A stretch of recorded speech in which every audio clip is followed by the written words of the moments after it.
Okay, so I've been having this weird problem with the MeasureIt add-on, and I think I've figured out a solution. So I'm just going to make a quick video to demonstrate in case you've been experiencing the same thing, because this has been annoying the crap out of me.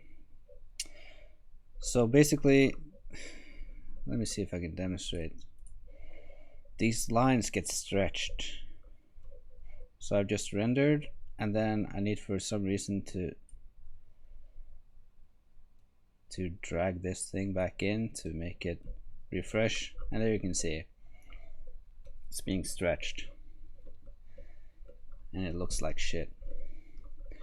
So I tried a bunch of different things. I tried changing the resolution, because maybe it had to be like divisible by 2 or like a standard aspect ratio or something.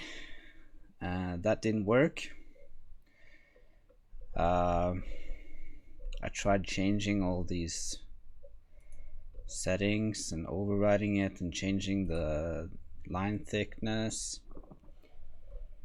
and that didn't work. So, and of course I tried, restarting, closing and starting up again. That didn't work.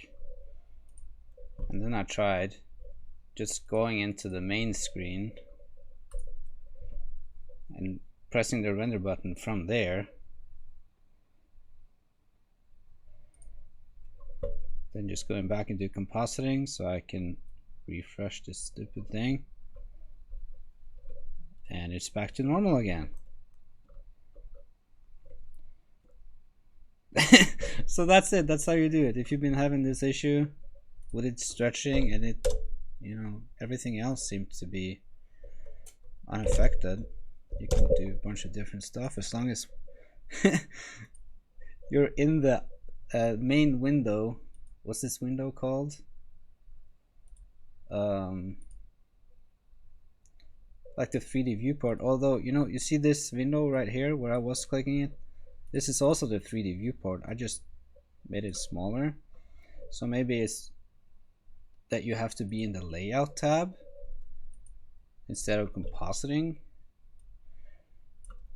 Whatever it is, when I press the render button from MeasureIt under the layout tab,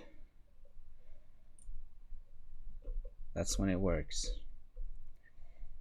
Oh yeah, and it also doesn't seem to matter if it's hidden or showing, as far as I can tell. I tried a bunch of stuff. I've been at this for, feels like an hour now, but yeah, I figured it out. So hopefully this helped you out, and if it did, let me know. And if you if you know anything that I don't know, please let me know. So there you go. Thanks for watching.